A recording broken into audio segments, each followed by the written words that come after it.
y yo creo que es el momento de empezar. Primero de todo, buenas tardes, amigas y amigos. Esta tarde celebramos la segunda conferencia de nuestro ciclo Seguimos hablando de ópera, en el que para esta tarde tenemos la suerte de contar con Ignacio Jáuregui, que nos hablará sobre las voces en la ópera, por lo que queremos antes que nada mostrar nuestro agradecimiento por su disponibilidad para colaborar e ilustrarnos en un tema que yo creo que a todos nos interesa. Este es el quinto ciclo de conferencias que organiza OMA, digo por hacer un poco de historia, en el que esta primavera hemos querido volver a tomar la actividad después de un periodo ahí que hemos estado, por causas múltiples, hemos estado todos en stand-by. En cuanto a agradecimiento, naturalmente queremos agradecer a la Sociedad Económica Amigos del País, que colabora con nosotros y nos permite estar aquí esta tarde, en la figura de su presidente, José María Luis Povedano, y como no, de Manuel Heredia, que en realidad es quien nos facilita todo para poder trabajar aquí. Por otra parte, agradecer también a la Fundación Málaga, en la persona de su presidente, Juan Cobalea, por su generoso apoyo en las actividades que organizamos. Y, como no, agradecer también a Pepe Garzaba por el maravilloso cartel del ciclo que nos ha hecho una vez más. Como veis, el cartel que tenemos, que es el cartel del ciclo, es una preciosidad y es obra de nuestro amigo Pepe Garzaba. Ahora volvemos a Ignacio. Por lo menos decir algunas palabras sobre él, aunque bueno, seguramente resultan innecesarias, puesto que todo el mundo, en fin, sabe quién es Ignacio y lo conoce.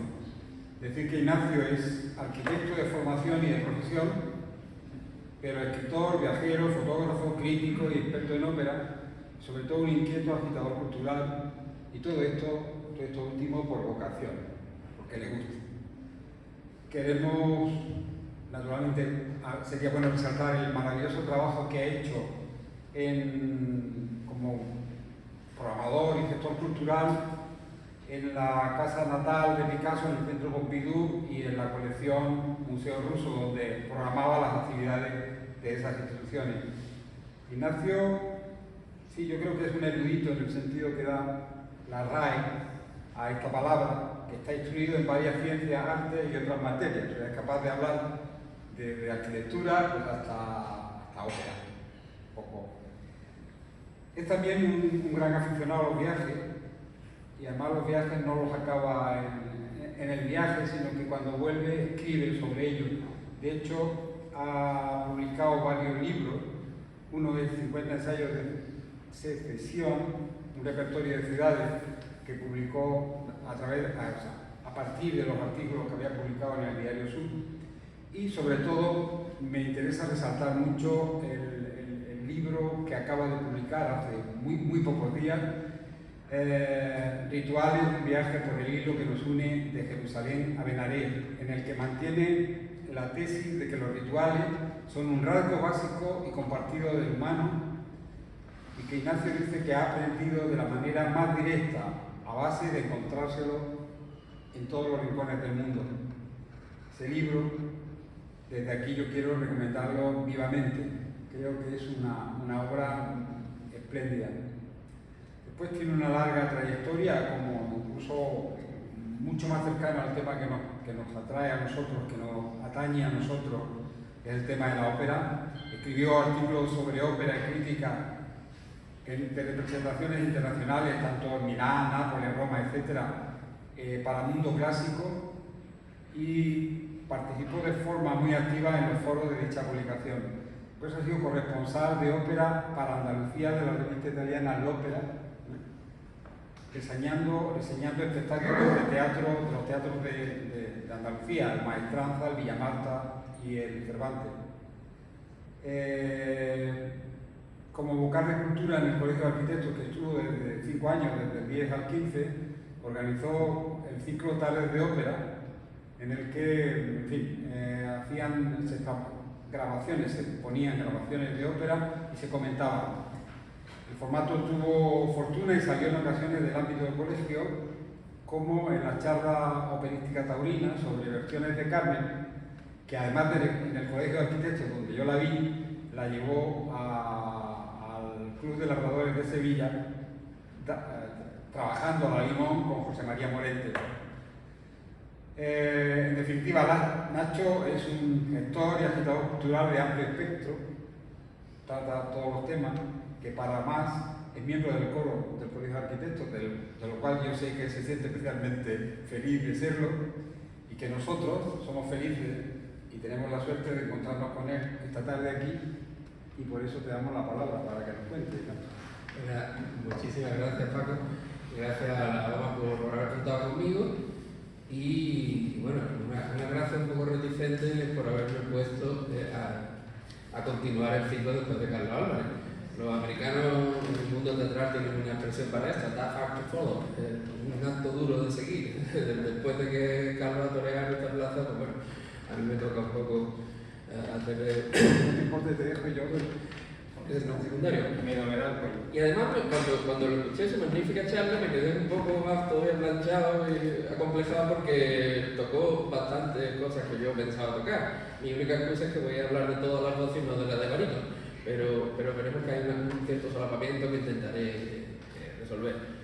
En las voces de la ópera, el título se refiere a las 4 voces, por decir, predominantes, y a su caracterización, a cómo los compositores han utilizado los distintos tonos de la voz para generar personajes de alguna manera estereotípicos, como el propio tono de la voz, más grave, más agudo, ayuda a caracterizar psicológicamente. Quiero empezar con el famosísimo cuarteto de Rigoletto porque creo que es un ejemplo en que la presencia de las 4 voces es muy característica. Voy a adelantarlo un poco para no ver la filia directamente. Está bien. No es la mejor versión, pero es muy cinematográfica y sirve para lo que queremos.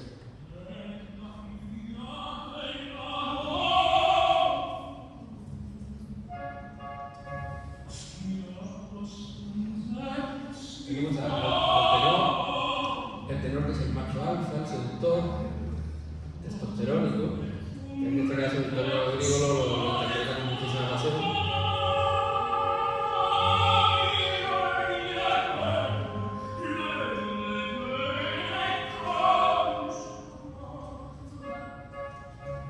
En esta ocasión es el villano, normalmente como veremos el tenor es más femenino, el personaje positivo, pero Verdi aquí le da papel el rol del tenor al canalla más absoluto del cuarteto.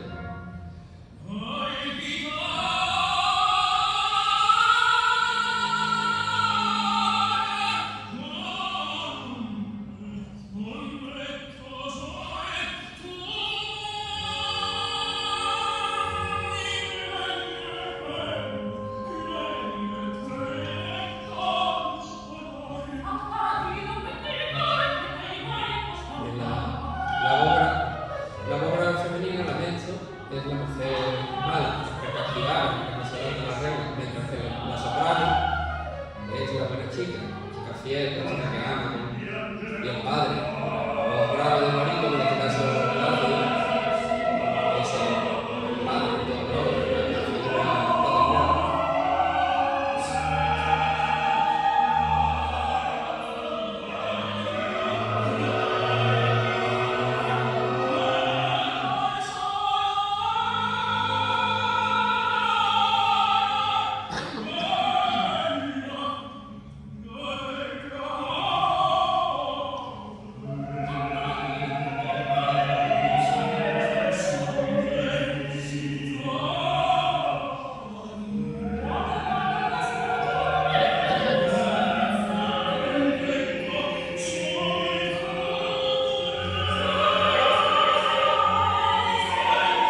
Bien, bueno, hemos visto no solamente cómo el propio tono de la voz sirve para caracterizar a los personajes, sino que también la escritura vocal está insistiendo y marcando las características de cada uno. Entonces la Mecho, que como digo, la mujer mala, la mujer libre, que no cumple las reglas de la sociedad, pues tiene un canto más staccato, más cortado, más jocoso, si se quiere, mientras que la soprano está lanzando largas frases de lamento sentimental, una melodía muy estirada.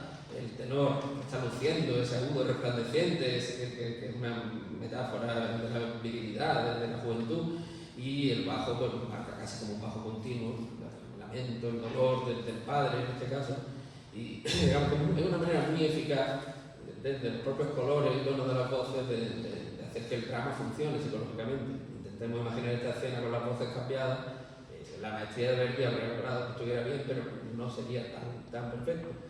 Y bueno, vamos a ir analizando las voces un poco una por una, empezando por nuestro amigo el tenor, el diminutivo, el que podríamos tener toda la imagen pues, de Pavarotti con su pañuelito, adorado por las masas, y vamos a ver que no siempre fue así. Me salto prácticamente todo el periodo de la música barroca porque el tenor apenas tiene lugar, es una voz que los compositores no trabajan, no utilizan mucho, sí en música sacra, pero mucho menos en ópera, donde los papeles, como veremos, de héroes están encarnados por los castrados, los contratenores, y el tenor empieza a aparecer con un cierto protagonismo en las obras de Mozart, y aún ahí no es ni mucho menos el protagonista que va a ser luego. Traigo dos ejemplos. Tamino, de la flauta mágica, es sí el héroe positivo, pero un héroe con poca capacidad de control de la situación, que su valor es la ingenuidad, la frescura. La juventud va a ir aprendiendo, se va a ir iniciando en esta especie de poema masónico que es la flauta mágica.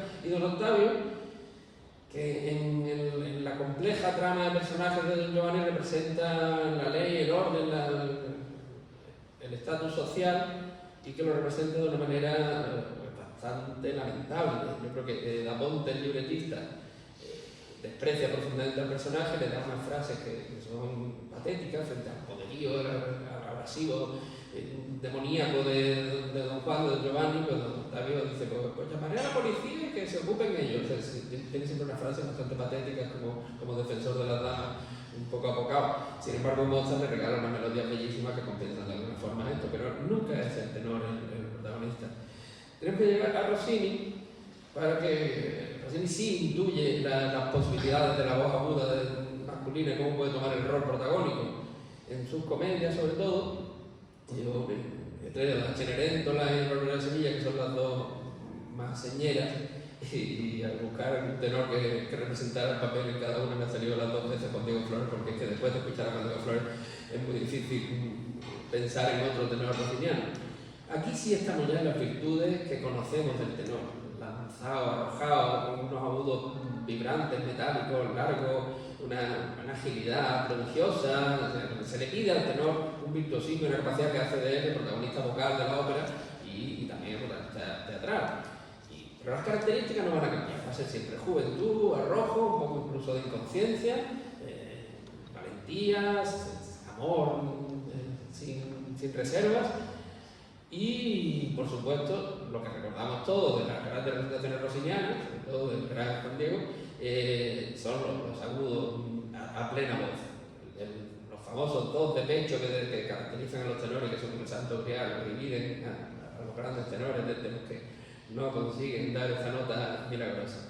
Bien, pues todo esto tiene un origen, todo esto no fue siempre así. Este es el momento de quiebra de la representación vocal, la manera de asumir estos roles.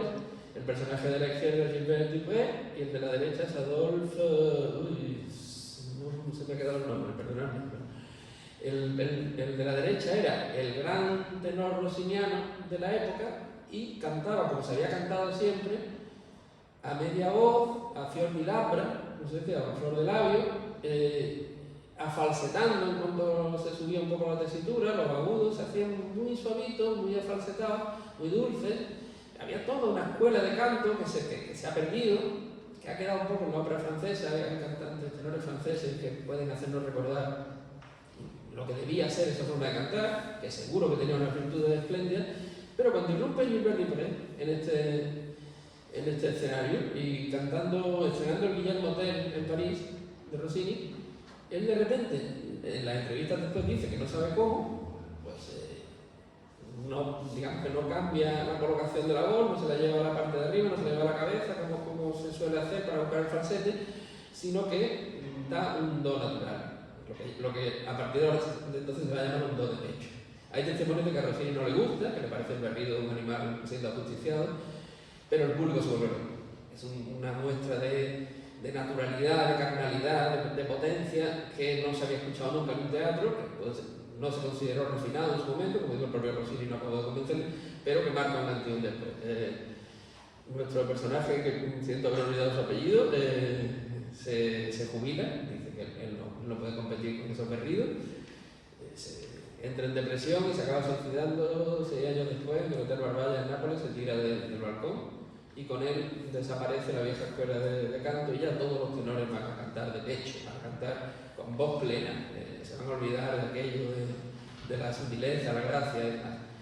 Entonces, las interpretaciones de Rossini que escuchamos ahora, después de muchos años de depuración, reúnen la gracia y la técnica. Yo creo que como cantaba Alfredo Kraus, como canta ahora Juan Diego Flores, es seguramente un nivel superior de técnica y de estética a lo que se puede escuchar en aquellos teatros, porque escuchaba el propio Rossini, pero es una opinión. Y ese tenor, el tenor del agudo extremo, del exhibicionismo vocal, de la agilidad, y tal, sigue estando en el repertorio también en la época bercantista, con la obra de Donizetti, de Bellini, sobre todo en las obras amables, bufas, más que en las tragedias. Las tragedias van a ser, como veremos, cosas de mujeres en el bel canto, pero en las comedias pues tenemos la famosísima escena de los 9 dedos de pecho, el reto funambulista de los tenores, un aro por el que pasa o no pasa, una hazaña puramente física, que por no aburrir con Juan Diego Flores me he traído a Javier Camarena, que no lo hace mal tampoco. Es cierto que estamos en una época en que han aparecido muchos tenores ligeros con esa capacidad del agudo oscilante, que dice que tener el agudo brillante, plateado, esmaltado, y la voz ligera y rápida, capaz de hacer muchas agilidades, uno de los extremos del tenor, vamos, luego veremos otros. Y el personaje del Elixir de Amor, el pobre campesino iluso, engañado, que cree que tomándose el elixir que le vende el Dulcamar, el comerciante ambulante, el estafador, pues para conquistar el amor de su amada, y la gracia de la obra es que la confianza en sí mismo que quiere le hace conquistarla, y él piensa que es el elixir.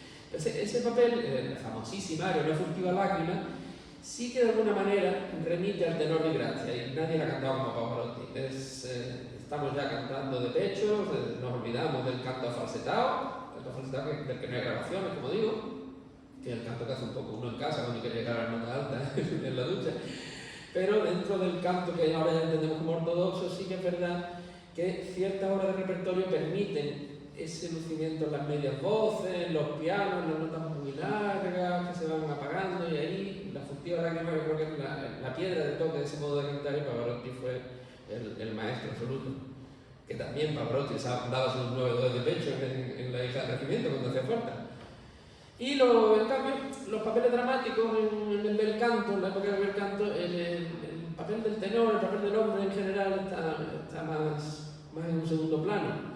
Pues en cada una de las reinas de Inglaterra, de la trilogía de Donizetti, pues hay un amor de la reina, correspondido o no, que desencadena la tragedia, pero que no tiene tanto contenido vocal. Son tenores ligeros en general, que tienen áreas de lucimiento. Una vez más, cuando han irrumpido esta generación de Juan Diego, de Camarena, de otros, de Edgardo Rocha, pues se han recuperado áreas que se solían tachar porque se contrataba un tenor más medianito para este papel de soporte. Entonces, pues, como no iba a poder llegar bien a lo agudo, no iba a poder hacer bien las agilidades, pues le cortaban el área y tampoco pasaba nada. Ahora sí se hace, y hay un poco una recuperación del tenor bercantista, pero no mucho. La gran excepción es el papel de Polión. Polión, la contrapartida masculina en Norma, que es una obra totalmente volcada hacia lo femenino, pero en fin, Norma tiene un amor, que es el centurión, que se enamora de la jovencita, que también desencadena la tragedia, y este Polión es una rara avis en el repertorio del cantista, porque sí es un macho alfa, sí es un un tenor que tiene el centro un poco más grave, que requiere una energía y una anchura vocal que ha hecho que no lo canten los típicos tenores belcantistas, sino más bien Plácido Domingo o John Vickers, que lo vemos aquí en una de las veladas más memorables de la historia de la ópera, de la que hablaremos después al hablar del soprano. Y no por el lado vocal, pero sí por el peso y el protagonismo, hay un papel que el cantista que descuella sobre todos los demás de tenor, que es el Edgardo de Lucia de Lammermoor, que tiene el gran problema de que su gran momento viene después de la escena de la locura de Lucia, que normalmente deja el teatro arrasado, la gente no le cabe más emoción, la ópera funcionalmente podía terminar con la muerte de Lucia después de 20 minutos imitando a la flauta, haciendo gorgoritos para arriba y para abajo, y le queda, digamos, al público no lo tiene predispuesto, porque la adrenalina ha subido ya demasiado, pero aún así, su larga escena en el cementerio, él descubre que Lucia ha muerto, es una de las páginas más bellas del romanticismo musical y en boca de Alfredo Kraus, por ejemplo, es un auténtico prodigio. Pero tiene que llegar Verdi, pues, como muchas cosas, tiene que llegar Verdi para que los tenores pues, tengan más matices. Siempre dentro de esta cuadratura que no va a cambiar del tenor como el héroe positivo, o al menos el joven enamorado, el valiente en la batalla, todas estas características que son muy difíciles de romper, pero va a haber bastantes matices. Desde el ingenuo provinciano Alfredo Germont, que llega a París y se enamora de la Traviata, me he traído a Jordi porque me parece que es uno de los cantantes que mejor defienden el papel, que está cantando ya en el Metropolitan. Ha tenido una carrera muy trabajada y extraordinaria, que ya no es mucho menos una promesa, es mucho que una realidad. El papel de tenor por antonomasia, en el sentido del fetichismo de la nota, que es el del trovador. De las pocas óperas que cuando uno iba a comprar los CD y tal, no decía el trovador. Yo sí, porque yo soy muy de la soprano, pero bueno, lo normal es que el comprador dijera: quiero el trovador de Pavarotti, quiero el trovador de Plácido, no de María Callas o de Leontyne Price. Es una ópera que requiere 4 voces buenísimas, pero por este fetichismo del do de pecho se busca el tenor, el protagonista, en el fondo, desde el propio nombre de la ópera. El do de pecho de la pira, de la famosa pira, es una nota un poco zarzuelera, un poco postiza, que está en la repetición de la cabaleta. El tenor termina su aria, en aquella pira, de horrendo fuego, donde arde mi madre, tengo que ir a salvarla. Es una cosa súper dramática, como toda la ópera, que es el trovador, que es muy exagerada. Y cuando retoma, después de un chimpum de la orquesta, y el coro dice: venga, vamos contigo, todo, bla, bla, bla, bla, bla, se queda solo un momento y tiene que hacer ¡ah! Tiene que dar el do de pecho prácticamente desnudo. Es un reto terrible para el tenor. No está escrito en la partitura, hay mucha polémica, pasa que es una tradición y la gente espera el do de pecho de la pira. Hay por ahí vídeos, si tenéis curiosidad en YouTube, comparando 20 piras de 20 tenores. Y hay de todo. Hay estecas calamitosas, estecas cuando se quiebra la voz en medio del do, hay intentos fallidos, que dan la nota muy rápido y se va. Hay cosas esplendorosas también de Mario del Mónaco, de Corelli, que lo sostienen durante 10, 15 segundos y despiertan el delirio del público. Es la parte más exhibicionista de la ópera, y ahí el tenor es el animal que más brilla. Pero también Verdi consigue cotas de caracterización psicológica de complejidad mucho más grandes con el papel de Otelo, por ejemplo, que se le queda pequeño al tenor en muchos sentidos. Ya no es el tenor de la voz brillante, aguda, tiene, como digo, el centro está más bajo, es un tenor barítono, por eso ha brillado mucho Plácido Domingo, Ramón Tinay, también tenores de mucho estilo como Mario del Mónaco han hecho grandísimos Otelos. Pero requiere ya una voz, no es raro que algunos de los que han cantado Otelo hayan también cantado papeles wagnerianos, requiere una voz más ancha, con agudos no muy altos, pero sí muy prolongados, la voz siempre muy arriba, es un papel muy destructivo para la voz que no todo el mundo puede, y que requiere un nivel de testosterona importante, donde Plácido Domingo seguramente ha sido el rey del siglo XX. Pasamos a la siguiente etapa de la ópera. Vamos a seguir mucho la tradición italiana, que es la que yo conozco bien, es la que es más popular y nos permite analizar más personajes. El verismo, la ópera, la escritura vocal deja el esquema de, como sabemos, de recitativo, aria, cabaleta, y se vuelve más hablada, más natural. y se supone que el drama está más pegado a la vida misma. Por ejemplo, Tosca es una obra de teatro muy dramática, que personajes que entonces son casi de la época, no se van a la antigüedad clásica. Y yo creo que el papel de Camarodossi para mí es uno de los grandes papeles de tenor, si no el más grande. Reúne un poco todas las caracterizaciones del tenor. El primero, el pintor, o sea, el joven, muy seguro de sí mismo, fanfarrón, dueño de su destino, en este caso un pintor revolucionario en la Roma de los estados papales. Después es un héroe luchador por la libertad, un mártir, sufre tortura y se mantiene firme en sus creencias, es un enamorado, dulcísimo, tiene unos dúos preciosos con Tosca, enamorado sin ninguna sombra de duda, y con un arrojo tremendo en el amor también, y finalmente es el héroe melancólico que sabe que va a morir y que reflexiona y se despide de la vida con una intensidad romántica extraordinaria. Los héroes o los protagonistas románticos de Puccini siempre van a estar en esa línea. El Pinkerton de Madame Butterfly, que es un seductor muy responsable, que solo tarde se dará cuenta de la joya, la maravillosa mujer que ha tenido y no ha sabido valorar. He traído la foto de Bernabé Martí con Montserrat Caballé porque no sería el mejor tenor del mundo, pero demostró in situ y en la práctica que no hay nada mejor para enamorar a una mujer que cantarle Madame Butterfly. Literalmente se enamoraron cantando el papel. Y el Rodolfo de la Bohème, lo mismo, un joven alegre y despreocupado que descubre el amor, que madura a golpe de desdicha. Son personajes más reconocibles, con los que nos podemos relacionar más que con un centurión romano. Y que la escritura vocal les pide sobre todo pues eso, sentimiento. Dibujar una línea melódica que va a tener, sí, sus agudos, y ya no va a tener adornos, pero sí saltos de escala, va a tener otro tipo de dificultades, pero sobre todo va a pedir fluidez, línea de canto y capacidad de transmitir la emoción. En ese sentido, bueno, la gran aria Veristi, la gran aria de tenor que Pavarotti paseó por los teatros en su faceta más circense, y que yo la traigo en boca de Jussi Björling, que seguramente sea el mejor tenor de la historia, es el famosísimo Nessun Dorma. Fijaros lo que se puede hacer en esta área sin excesos.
porque tengo que hacerlo aquí entonces.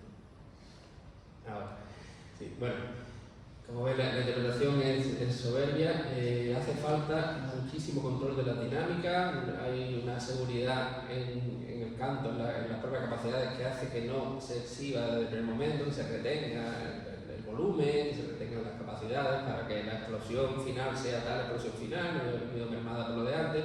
Hay una serie de valores en el canto que ya no es, como digo, el canto de adorno, de agilidad, de repeticiones de la ópera antigua.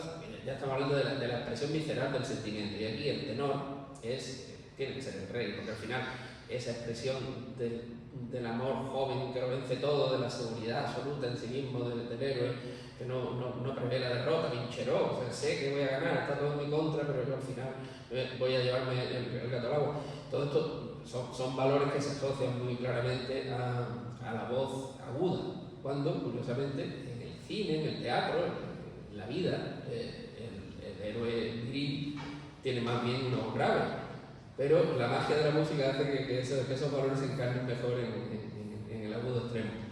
El verismo, después de Puccini, va a seguir ese camino, lo va a exagerar, va a ir a historias melodramáticas más que dramáticas, sacadas de las páginas de sucesos. Cavalleria Rusticana, Pagliacci, son óperas en las que el tenor lleva todavía más lejos esos componentes de dramatismo, de sentimentalidad, de desgarro, hasta el punto de que en cierta escuela, que no a todos nos gusta, pero que tiene su encanto, se rompe la calidad del canto para hacer quejidos, risas, la famosa risotada quebrada del payaso. Hay unos efectos escénicos que son armas que la carga el diablo, que al final a veces son recursos para tapar carencias vocales, pero que nos están hablando de un acercamiento del canto, de la escritura vocal a la vida, a la naturalidad, al teatro. Y por el otro lado, cada vez que se estaba explorando ese acercamiento a la realidad en Italia, pues Wagner en Alemania está haciendo todo lo contrario, volviendo en los temas a un mundo de leyenda y demás, y en el canto pues también a una especie de voz como instrumento, de voz que se funde como una gran base orquestal en una cosa, una amalgama, no busca tanto el lucimiento, le exige al cantante una barbaridad. Cantar Wagner es agotador. Hay una raza distinta de cantantes wagnerianos. Yo siempre intento explicar cómo se habla de los atletas que entrenan. Hay atletas de velocidad que son muy musculares, muy afinados, tienen que perder peso, miembros muy largos, y todo está enfocado a la velocidad. Y otros atletas de maratón que tienen que tener mucha resistencia. Entonces, con las voces pasa igual. Voces delgaditas, rápidas, ágiles, que van para arriba y para abajo, que bailan y juegan, y otras voces que mantienen un cañón agudo durante mucho tiempo sin bajar la intensidad y sin cansarse. Wagner es más bien de esta segunda, de los corredores de resistencia, o de los levantadores de pesos, por decir, más muscular. Y junto a esto, que es una cosa de técnica vocal que toca a todos los cantantes wagnerianos, la característica del tenor se le llama Helden tenor, el tenor heroico.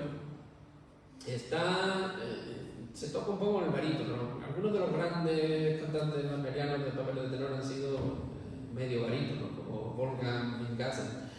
Pero en lo psicológico, curiosamente, la obsesión de Wagner por la pureza le quiere dar al tenor un aire virginal. El tenor siempre es alguien que rechaza las tentaciones de la carne. En Tannhäuser, en Lohengrin es el caballero de la pureza, del inmaculado. Y de alguna forma veía que la voz de tenor daba esa otra característica de pureza que desde luego en la ópera italiana no parece que estuviera presente ni que se le diera importancia. O junto a eso son los héroes del ciclo del ring. Se hace poco el anillo del Nibelungo, no se hace tanto como se quisiera, porque es difícil encontrar tenores que aguanten esa tesitura durante las 4 o 5 horas que dura la ópera. Y tanto en el caso de Parsifal como en el caso de Sigfrido, pues son algo que también le gustaba mucho a Wagner literariamente. Son locos de Dios, tontos de Dios, son personas de poca capacidad mental, pero que reciben como un don, el salto grial, la espada, no sé cuánto, que les hace ser el héroe inesperado. Entonces Sigfrido tiene todo un primer acto que está jugando con los patos allí, y que no se entera de nada, que no sabe hablar, y después se convierte en el gran héroe del ciclo. Y Parsifal lo mismo, Parsifal creo que le llama el tonto no sé qué durante la ópera, el tonto sabio o algo así. El Wagner tenía muchos problemas. Y antes de salirme del tenor, quiero traer este último. Richard Strauss, grandísimo escritor para la voz, era un enamorado de la voz femenina y no escribió apenas papeles de tenor, pero tiene este delicioso rol que es un caramelito, que es el tenor italiano, en el gabinete de la mariscala, en el Caballero de la Rosa, mientras ella se levanta, se acicala, pues entran y salen peluqueros, maquilladores, peticionarios, todo tipo de gente.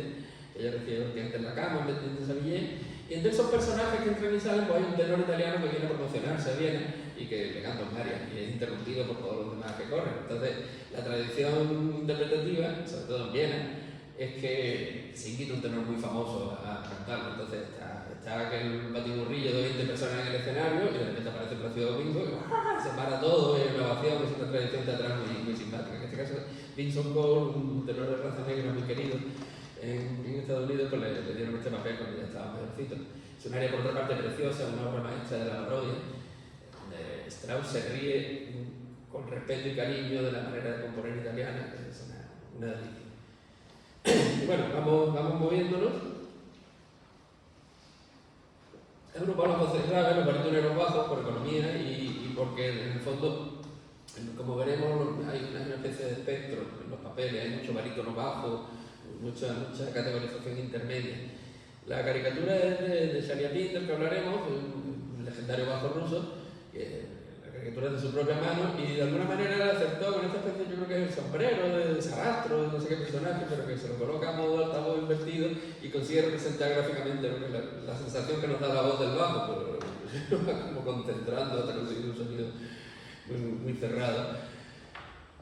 Y volvemos a empezar por Mozart. Hay bajos en la ópera barroca, por supuesto, pero he querido empezar siempre por Mozart, que nos da más la idea del repertorio que trabajamos, que vemos habitualmente. Como decía antes, al hablar del tenor, a Mozart y a su libretista da Ponte le parece que los personajes importantes, los que llevan la carnaza del argumento, tienen que ser voces graves, lo que en ese momento se entiende como natural, pero que digo se parece más a lo que ocurre en el teatro, con las relaciones sociales, por así decir. El que tiene la voz muy aguda parece que es una persona de poco peso, de poco empaque. Sin embargo, la ópera es el rey. Pues aquí todavía, en el siglo XVIII, todavía la convención se parecía más a la vida. Entonces, cuando llegamos a Don Giovanni, pues Don Giovanni es un bajo barítono y su criado Leporello es una voz un poco más grave, más tendente al bajo. Aquí son dos grandísimos cantantes, Gil Lizain y Luca Pisaroni, y establecen una relación complejísima, amo-criado, que es una sola de las capas de esa obra maestra complejísima que es Don Giovanni. Don Juan tiene que ser demoníaco, tiene que ser mercurial, rapidísimo, imprevisible, seductor a ratos, dulce, amable, a ratos implacable, cínico, durísimo. Tiene todos los registros. Hace falta un gran cantante para hacer Don Giovanni, porque es uno de los papeles más complejos del repertorio. Y es interesante que se le dé a esta voz que está entre el bajo y el barítono. Otros bajos que en la flauta mágica, por ejemplo, pues el papel que esto lo vamos a ver a lo largo de todo el repertorio. El sabio, el sacerdote, el hombre mayor, venerable, suele ser un bajo profundo. Eso es Sarastro. Yo creo que es la escritura más grave que tiene en el ámbito de las óperas de Mozart. O Papageno, el hombre pájaro, el que Mozart le regala las melodías más bellas quizá que escribió nunca. Es también un bajo cómico que va, junto con el personaje del criado de Giovanni, va a prefigurar todos los bajos bufos que van a venir después. En las bodas de Fígaro, los dos personajes masculinos que se confrontan, los viejos compinches, Fígaro y Almaviva, que vienen de una obra anterior.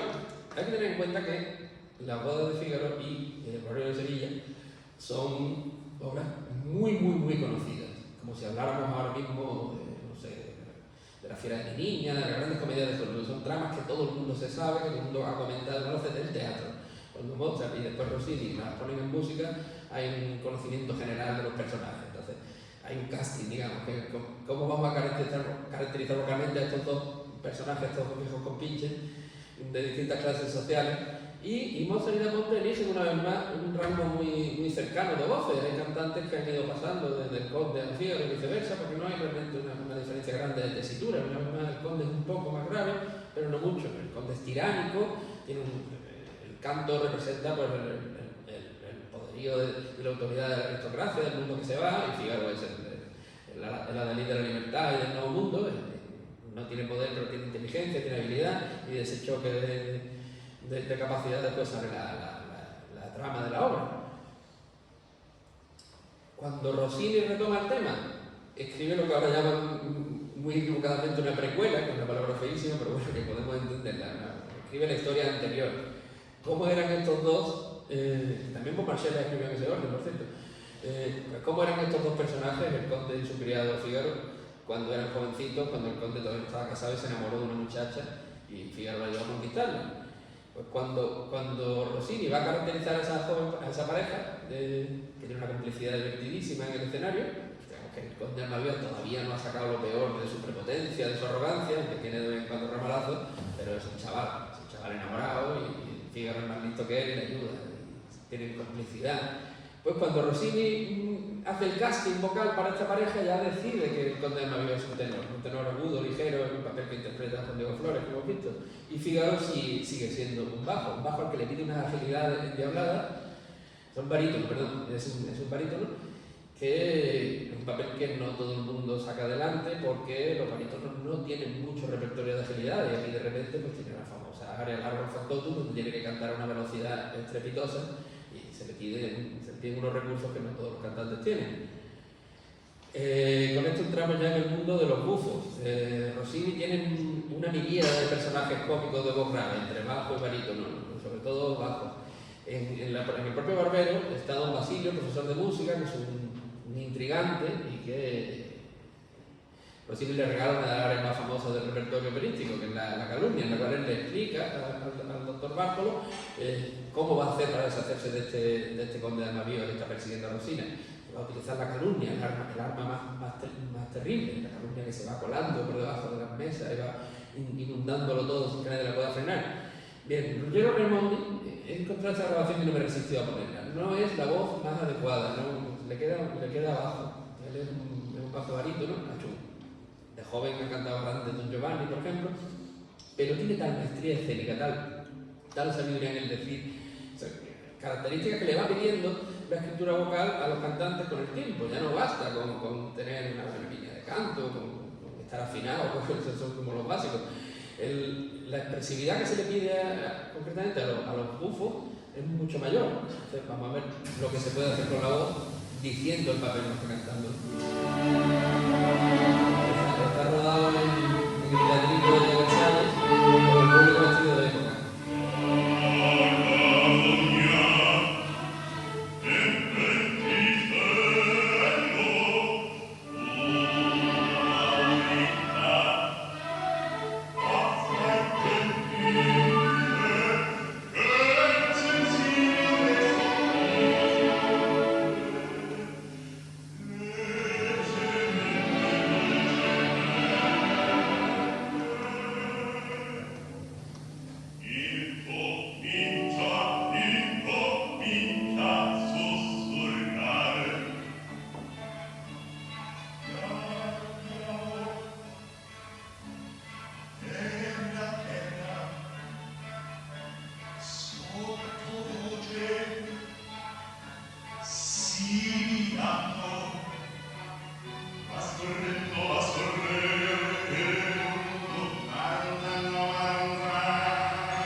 mucho más que cantar las notas, hace falta decirlas, tratar toda la intención, entender lo que se está cantando, para ser un gran bajo bufo, como es también nuestro Carlos Chausson, que con unos medios vocales limitados ha hecho una carrera extraordinaria, con todos estos mismos papeles, de los que Rossini abunda muchísimo.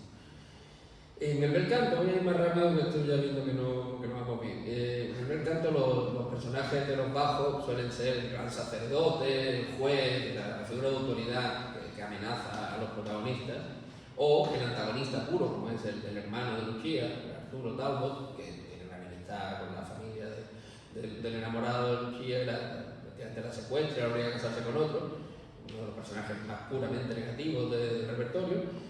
Pero una vez más tiene que ser Verdi el que introduzca variedad y profundidad psicológica. Tenemos el prototipo del amante desfavorecido, el que ama sin ser correspondido, que por ello trama algún tipo de venganza o secuestro, como el Conde de Luna, aquí encarnado por Ettore Bastianini, que seguramente sea uno del más grandes barítonos italianos. Es muy difícil dar con un barítono puro, todos son o medio bajo o tenores fracasados. El barítono que tiene la voz exactamente encajada en el centro del barítono es un lujo. Carlos Álvarez es uno de ellos y realmente Bastianini es el maestro. O el padre, la figura del padre, que es un poco estereotipada, pues en la Traviata alcanza un voltaje sentimental y una complejidad psicológica muchísimo mayor. Ese padre que es el representante de la moral burguesa, pero que tiene unos pozos de hondura y de profundidad que hacen de él un personaje inolvidable. Rigoletto no es encasillable, Carlos Álvarez lo decía, no es villano ni es héroe, es padre, pero no es el padre típico, tiene una vida humillante en la corte, pero luego tiene el reducto del hogar, al final todo eso explota de la peor manera posible, la peor de la venganza.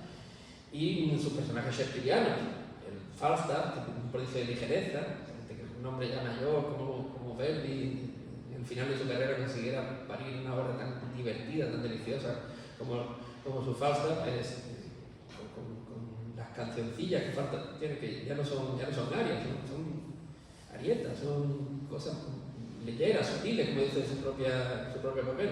Él dice que cuando era baja del duque de Norfolk era el leyero sutiles, luego se puso gordo. Iago, que es la encarnación del mal, tenía que ser un barítono, claro. Estamos hablando de caracterización de voces desde su tesitura. La contrapartida de Otelo, todo arrojo, todo valor, pero sin capacidad para desconfiar, pues su contrapartida es un barítono maquinador, siniestro, retorcido. Me he quedado ahora mismo pensando cuál es este papel de Carlos en el repertorio de Verdi. Lo vamos a pasar porque ahora mismo me he quedado completamente fuera. Héroes wagnerianos, o sea, el barítono wagneriano. Una vez más, es la autoridad. Perdón, sí, hablábamos de autoridad. Este es Simón Boccanegra, uno de los papeles más complejos también de Verdi. Encarna el poder en toda su agresividad, pero también en la compasión. Y el dúo, realmente quizá lo más contemporáneo, lo más complejo, lo más difícil y más interesante que escribió Verdi es el dúo entre dos voces graves que son Felipe II y el Gran Inquisidor. Es el choque del poder desnudo en su máxima expresión. Y eso tenía que estar en voces muy graves, no podía estar de otra manera. Un bajo y un más bajo. Y a Wagner le pasa lo mismo. Wagner, cuando quiere presentar personajes de poder, acude a la voz grave. Wotan, el Odín, el padre de los dioses, el tuerto que vagabundea bajo falso nombre, pero que maneja todos los hilos de la trama, o el intrigante Nibelungo que quiere hacerse con el anillo a toda costa, pues son voces también graves, barítonos y bajos. En el verismo pues, encontramos quizá al caramelito, el papel que todo barítono quiere cantar, que es Scarpia. Aquí Tito Gobbi, auténtico maestro también del teatro hablado, de la ópera más teatral, es decir, los papeles más que cantarlos, puede hacer, con este papel se pueden hacer maravillas, puede generar de verdad una tensión dramática importantísima. Y nos vamos a ir a Rusia, porque en Rusia lo que ocurre es que el Star System, que en nuestro entorno cultural corresponde a los tenores y a las notas altas, en Rusia no es raro que haya obras como Boris Godunov que tiene 5 papeles entre el bajo profundo y el barítono, y que no hay, el tenor es un comparsa, y las voces femeninas son bastante secundarias, y todo se juega entre voces graves. Y el rey de los muchísimos grandes bajos rusos que había era Chaliapin, que fue un personaje culturalmente importantísimo, en el Museo Ruso hemos tenido retratos de él a docenas, porque es un personaje muy retratado, y Chaliapin pues interpretó todos los grandes papeles de bajo del repertorio. Y hay una anécdota maravillosa, seguramente inventada por Chekhov, la cuenta un personaje de La Gaviota, que cuenta que viene de Moscú, viene del teatro, que está escuchando al gran Chaliapin. Y entonces Chaliapin, en su interpretación, ha dado un fa como alarde, como el do de pecho, pues por abajo un fa 4, que ha dejado al teatro enmudecido, porque el narrador dice, y sonó hasta en el último lugar del anfiteatro, esa voz que flotaba, grave, pesada, casi inaudible, pero perfectamente recibida por el último oído de la sala. Y en el silencio que se hizo, cuenta, una voz del público dijo, no puedo hacerlo porque yo soy tenor, pero dijo, bueno, vamos, Chaliapin una octava más bajo todavía. Es una historia bellísima de competencia en las notas graves, como se puede tener también en las notas altas. Y como testimonio de lo bien que se tratan las voces graves en Rusia, voy a traer otro barítono puro, Dmitri Khrostovsky, fallecido en plena juventud, de manera tristísima, que aquí hace además como el papel que es la quinta esencia del barítono, el amante no correspondido. En este caso, con una nobleza extraordinaria, el príncipe Yeletsky se despide de su amado porque sabe que ha perdido. Vamos a ir.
Y vamos más tiempo. Bueno, como veis, el buen barítono, cuando se le da una página como esta, que le pide la largueza de línea de canto, de generosidad, de carnalidad, pues puede conseguir cosas que, en mi opinión, los tenores pocas veces alcanzan. Nos va a ir quedando menos tiempo para las mujeres, una pena, pero bueno, voy acelerando un poco. Las mezzo y las contralto, para hablar de ellas tenemos que empezar a hablar de los castrati, en este caso Farinelli, que todo el repertorio antiguo se basa en hombres, aunque se les ha tratado quirúrgicamente para que canten como mujeres, y hay todo un juego de travestismo, los papeles lo interpretan todos hombres, unos disfrazados de mujeres y otros con su con atuendos masculinos, que va a dar lugar en el renacimiento del repertorio barroco, pues a los contratenores, primero de manera muy autodidacta, la primera generación de Alfred Deller, que él solo se formó, recuperó la voz de contratenor, y después ya en siguientes oleadas, pues gente con muchísimo preparación técnica como Philippe Jaruski, que han dado lugar a un Star System barroco que ahora mismo mueve seguramente más gente, más dinero en los teatros y presenta un esplendor de este repertorio. Lo curioso es que, claro, los casos de travestismo ahora se multiplican porque junto con contratenores que hacen papeles de hombre, aunque con voz de mujer, pues también tenemos contralto o mezzo-soprano que hacen los papeles que hacían los contratenores disfrazándose de hombre, como Cecilia Bartoli, que para interpretar a Heredante se puso esta magnífica barba, pero que no ha inventado nada, porque ya en una generación muy anterior, antes de toda la historia de los instrumentos antiguos, de toda la recuperación filológica, pues ya Janet Baker, una de las más grandes cantantes del siglo XX, una gran música aparte de cantante, y contralto pura, que es muy raro, normalmente también pasa aquí que las voces graves se mueven en un espectro, pues ya ella había interpretado Julio César vestida de hombre, y digamos que esa tradición de la voz grave femenina interpretando un papel masculino, normalmente un chaval, un joven, pues está en todo el repertorio, está en el maravilloso papel de Querubino, que nuestra Teresa Berganza lo llevó a la excelencia absoluta, igual que retiran las camisetas de la NBA, yo creo que el papel de Querubino lo tenían que haber retirado, que nadie más lo cantara después de Teresa. O Richard Strauss, que le gustaba mucho, como no le gusta escribir para hombres, pero los papeles masculinos se los daba también a mujeres con voz grave. El compositor de Ariadne Naxos, que pasa toda la obra desesperado porque no se interpretan sus obras como él quiere, o el joven Octavian, el joven amante del Caballero de la Rosa, que aquí interpretaba uno por Giorgio Donato y el otro por la maravillosa Sophie Koch. Y todo esto nos lleva un poco a cuando empezaron a cambiar las cosas. Con esta mujer, con María Malibran, no tengo tiempo, una pena, se podría dedicar una conferencia a toda la dinastía Malibran. Pero el caso es que ella es la que empieza a estrenar los papeles que escribe Rossini, tiene una extensión vocal legendaria y digamos que los papeles se escriben para una voz femenina que está entre la soprano y la contralto, que luego se va a llamar mezzo soprano cuando se especialice en los roles, pero que en ese momento no se la conocía por mezzo, eran digamos que un soprano con una extensión considerable que iban bien por abajo. Y también se manejan bien en el agudo. Como no hay grabaciones, no podemos saber si todo lo que se hablaba en la época era realmente verdad o si la escucháramos ahora se nos quedaría corta. El caso es que de un lado esto ha dado lugar a las mezzo, digamos, apisonadoras de voces grandes y de poderío vocal y técnico impresionante, como la Martini Terrani o la grandísima Marilyn Horne, que han cantado los papeles heroicos de Rossini, las Semirámides, los papeles, digamos, nobles. Y de otro lado, pues a las Teresa Berganza, la primera Bartoli, voces más pequeñitas, más ágiles, más dulces, con más capacidad de fraseo intencionado, que han brillado en las comedias de Rossini. Lina Garancha aquí haciendo de Rosina y Isabel Leonard interpretando a la Cenerentola. Por no poner siempre la Berganza, que una vez más repito que es la mejor en todos estos papeles. Y llegamos a Verdi y Verdi una vez más pues da una vuelta de tuerca y digamos que establece el papel de la mezzo como la mala de la película, la rival de la protagonista, también la amante despechada y vengativa. Tenemos a la princesa de Éboli en Don Carlos, tenemos a Mary, la hija del faraón que aspira al amor de Lancel, que intenta destruir a la pobre Aida, la esclava negra que sí que se había merecido el amor del militar. Son papeles legendariamente en el repertorio, sobre todo el de Amneris, papeles de ladronas de protagonismo. O sea, si una soprano tenía enfrente a la gran Fiorenza Cosotto, aquí haciendo de Amneris, ya podía cantar bien su oído porque se la iba a merendar. O sea, una gran mezzo como esta, con un buen papel, como los que le regalaba Verdi, era perfectamente capaz de llevarse el triunfo por encima de la soprano y del tenor. Y de hecho, la Cosotto era famosa por ello. Verdi también instaura la gran tradición, o sigue, pero realmente la consolida es la gran tradición de la mezzo, la voz grave femenina como la transgresora, la hechicera, la gitana, la que vive en los márgenes de la sociedad y nos da miedo.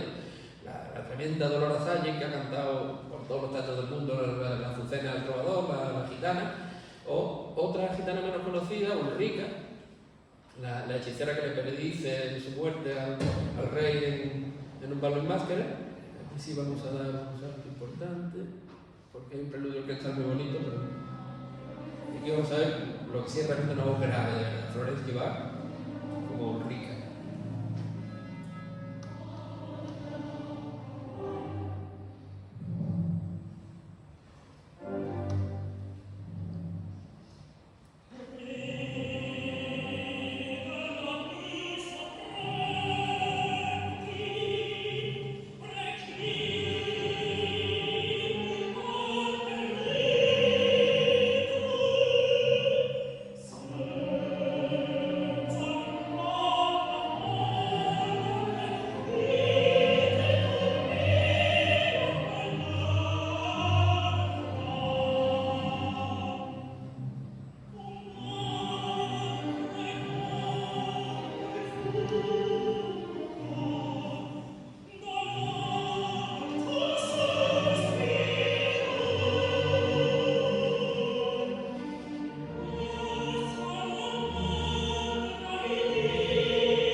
Está claro que se le llama mezzo-soprano a cosas muy diferentes, porque si pensáis en la de Algisa de Norma, que está haciendo duetos continuamente con la soprano, en las que se adelantan por arriba y por abajo sin que puedan establecer que la tesitura de una es más grave que la de la otra, y esta Ulrica, llamarle a las dos mezzo-sopranos significa que el rango, como hemos visto con los barítonos, es muy grande.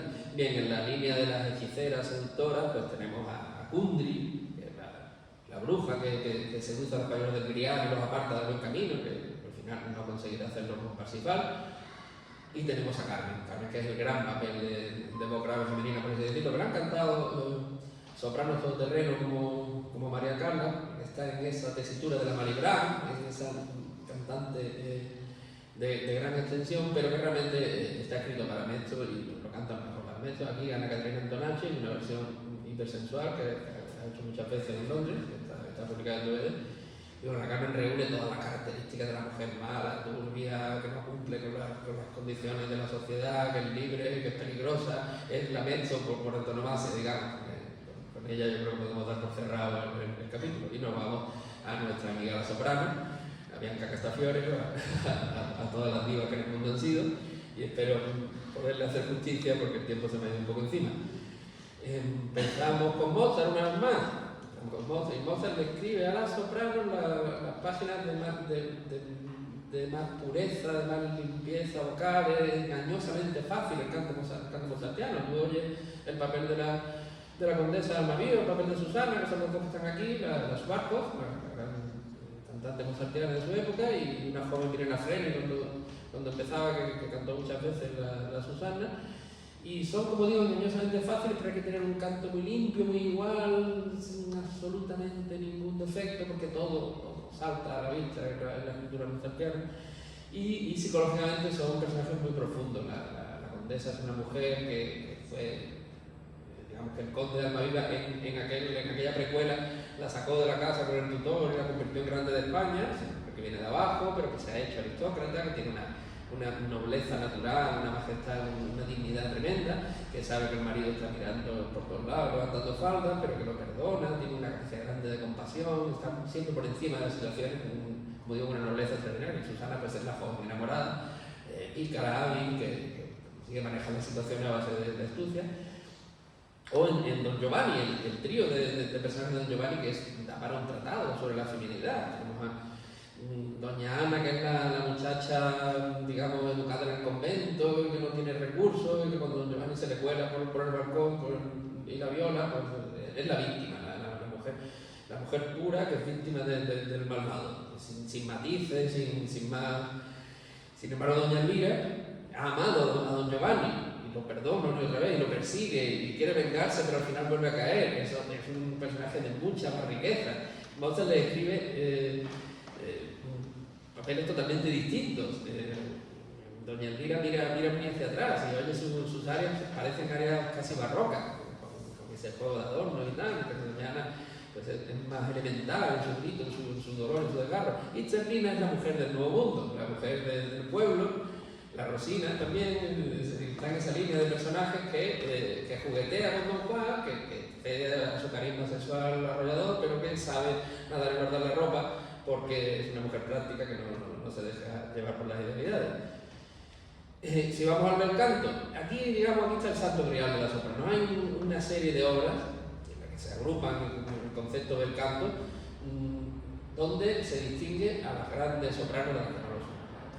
Muchas cantantes que pueden cantar sus toscas, sus butterfly maravillosamente y tal, pero cuando llegamos a las reinas de Inglaterra, con la trilogía de las reinas de Donizetti, cuando llegamos a Norma, a Lucia, una serie de papeles, nombro las óperas que además son buenas, pero luego hay una serie de óperas malísimas que se sostienen solamente en la dificultad y la belleza del canto, como son el Pirata, no sé, Linda de Chamonix, hay cientos que se van recuperando, que recuperaron estas cantantes.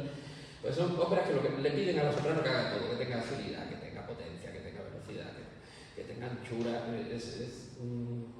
la exigencia extrema, sobre todo control de las dinámicas. Entonces son óperas que se dejaron de cantar porque no había cantantes, hasta que apareció una señora llamada María Calogero y revolucionó la manera de interpretar, insufló vida y calor en estas partituras que podían parecer anquilosadas. Y a la sombra de María Callas, aprendiendo de ella, pues surgió una generación esplendorosa, con Joan Sutherland, con Leila Gencher, con Montserrat Caballé, sobre todo. Y hoy no nos podemos quejar, porque tenemos cantantes como la Letresco. Aquí me he traído a la Letresco en Ana Bolena y a Sutherland en María Estuardo.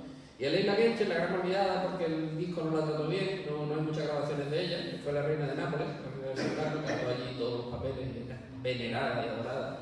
La cantante realmente extraordinaria, del mismo nivel que las otras, pero que, como digo, no tuvo fortuna discográfica. Aquí la ha traído Roberto de Deró, que es mi papel favorito del bel canto.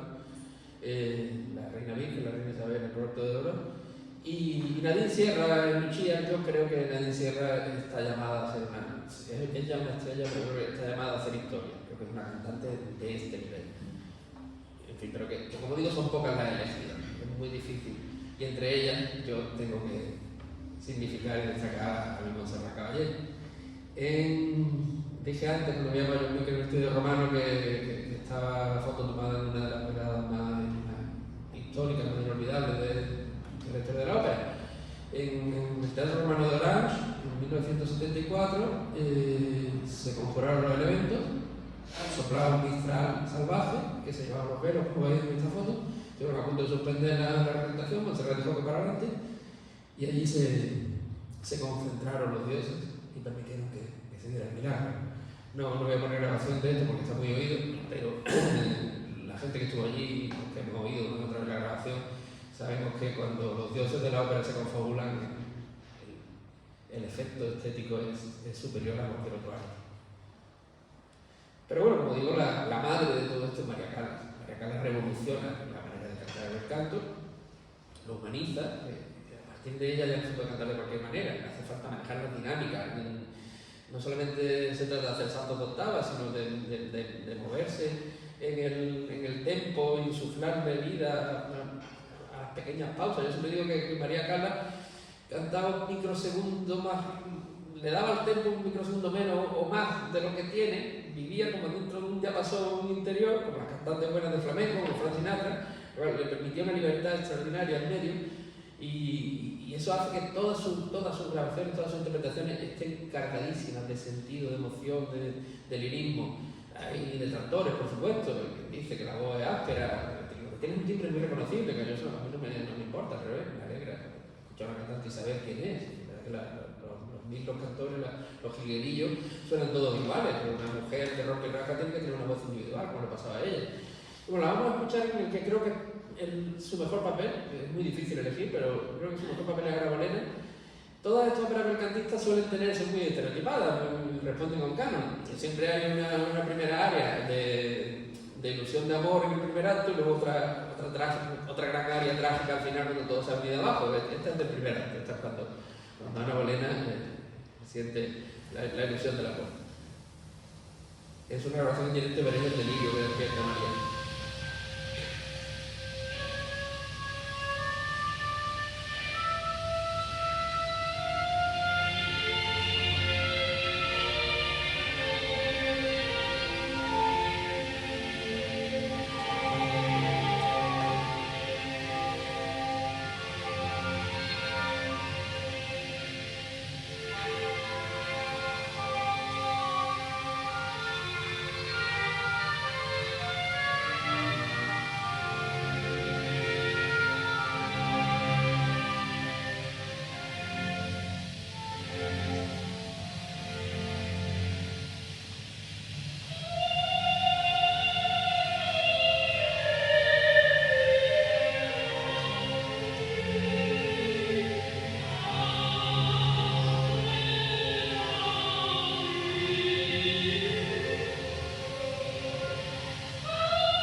generación que tienen ese registro, esa agilidad, la capacidad de dar las notas rápidas, los adornos y tal. María es algo más. María hay expresividad en cada nota, las dinámicas, cómo crece dentro de la nota, la hace crecer y la domestica.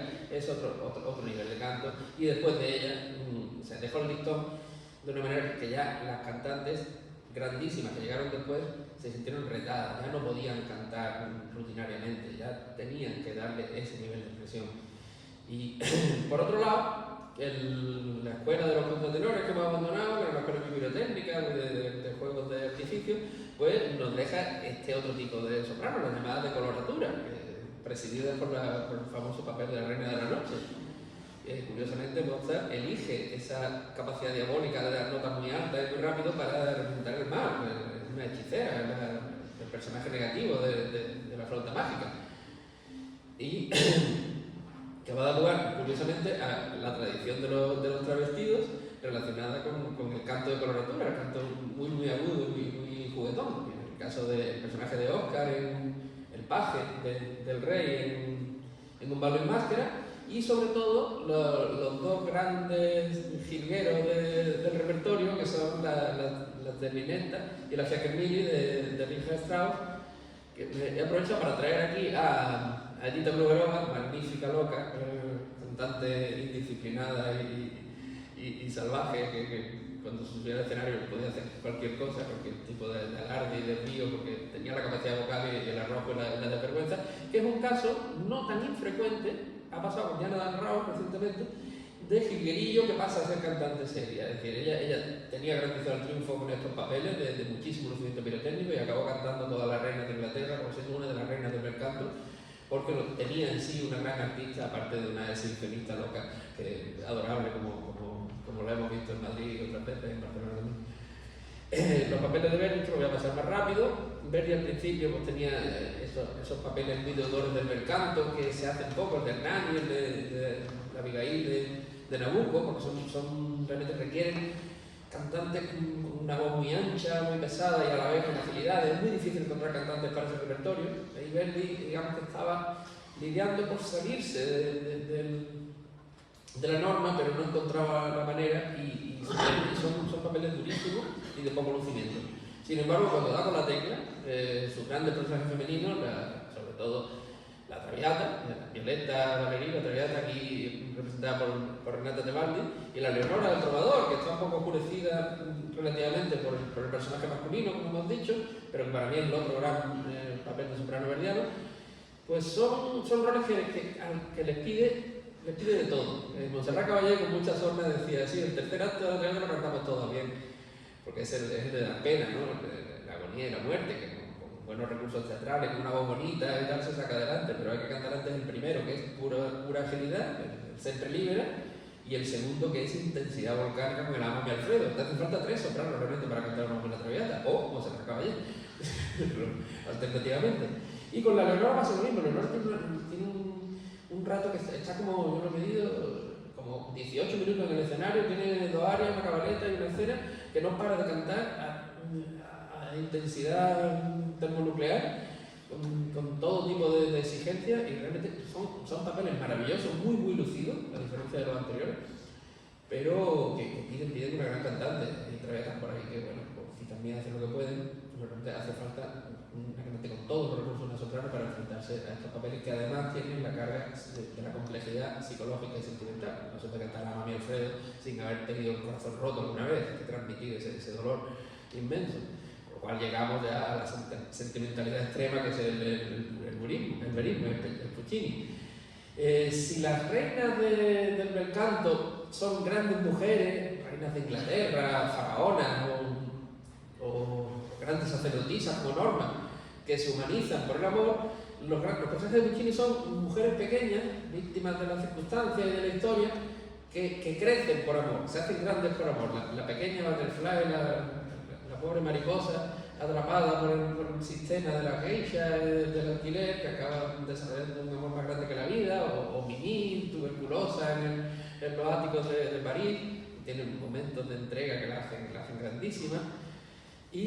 O la Turandot, es una ópera rara, con 2 sopranos, que se van un poco al extremo. Birgit Nilsson, que es la gran Turandot de su época, un papel que asesina a las cantantes, está en una tesitura altísima todo el tiempo, no es raro para cantar a Nilsson, pero una wagneriana, y realmente a María Callas le hizo mucho daño, se empeñó en grabar, pero no lo hizo nada bien.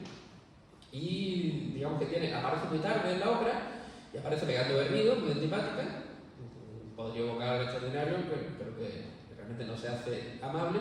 Y enfrente tiene a Liu, a un personaje mucho más pucciniano, más parecido a Butterfly, a la pequeña Liu, fiel, enamorada en silencio, que es otra roba funciones tremendas. Es raro Turandot que la Liu no salga más aplaudida que la protagonista, porque Puccini regala algunas de las melodías más bellas, solamente tiene que cantar dos cositas, no se cansa y suele salir triunfante. Tosca es para mí el gran papel también de soprano fuera del repertorio mercantista, el que permite interpretar a una mujer de rompe y raja, con ese abuso que he dicho que tiene muchas veces el verismo, del grito, del desgarro, que no debería romper la línea de canto, que en algunas ocasiones sí lo hace, pero que en cualquier caso permite a la cantante algo que el repertorio antiguo no permitía, que es expresar una gama de emociones descarnadas y teatrales, y poner toda la carne emocional en el asador.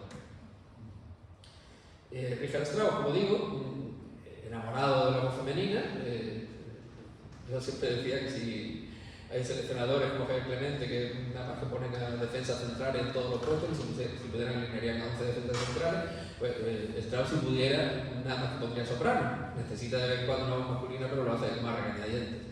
Y la mariscala es el gran personaje. También tiene reminiscencia de la condesa mozartiana, es esa mujer de la alta aristocracia que las ha visto de todos colores, que sabe que tiene su último amor crepuscular y que elegantemente lo despide, lo deja en brazos de la jovencita a la que estaba destinado y ella se marcha silenciosamente por una puerta, regalándonos el trío más bello de la historia del repertorio.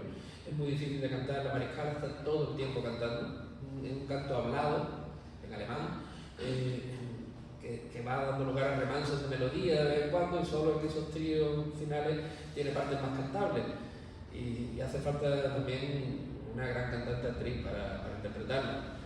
En el otro extremo, de todos los muchísimos papeles de mujer que escribió Strauss, hasta la Salomé, que es desgarro puro, es locura, es frenesí, un papel freudiano, que se expresa los pozos del inconsciente. Hace falta pues, una cantante realmente pasional, de rompirraja, que tiene unos saltos al agudo disonantes y durísimos, que hacen de ella también un pico, un Himalaya de repertorio. Muy pocas cantantes se atreven y salen bien con Salomé. Las cantantes wagnerianas, para terminar ya, las valquirias, las famosas valquirias tan caricaturizadas. Aquí tenemos a Kirsten Flagstad, la cantante noruega. ¿Qué le pide Wagner al soprano? Pues le pide básicamente poderío, lo mismo, capacidad de sostener una nota medio alta mucho tiempo a muchísimo volumen sobre una orquesta de 150 miembros y fundirse en esa masa sonora. Pensemos en la cabalgata de las Valquirias, no hay tanta individualidad, son 8 cantantes sobre el escenario que unen sus voces, y bueno, Hilde pues tiene sus grandes momentos de estrellato, pero está concebida más como instrumento, como parte o vemos esta obsesión de Wagner por la pureza y la sexualidad, pues Venus era tentadora, como era también Kundry, en este caso esta en el rol de soprano y la otra en el de mezzo. Y para terminar, el grandísimo papel que escribió Wagner, a pesar de toda su obsesión por la pureza y tal, al final su obra maestra es un canto al amor loco y al frenesí sexual. Yo creo que eso lo redime de sus pecados anteriores. No sé si tenemos 6 minutos para terminar con la muerte de amor de Isolda, de la cual no voy a decir nada porque está todo dicho, pero es otro santo grial de las sopranos, un tour de force emocional y vocal que realmente a la que lo consiga hacer la debe dejar completamente exhausta. Esta es la Meyer, ya muy mayor, pero todavía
Bueno, pues como hemos visto, la voz humana es un instrumento en manos del compositor, no es un instrumento más, permite una infinidad de matices, de sentimientos y de belleza, que es lo que hace que la ópera sea ese género tan especial que todos amamos. Muchas gracias.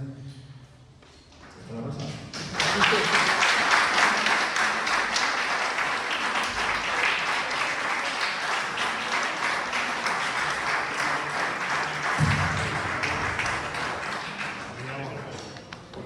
Hablando de la próxima conferencia que dará Jesús Ruiz Mantilla es el día 6, martes, y la siguiente, el día 14 de junio, que es con el que cerramos, que la da a José María Moreno, el director actual titular y artístico de la Orquesta Filarmónica, que esa es la del martes 6 es a las 6. Por problema de encaje, día 6 a las 6.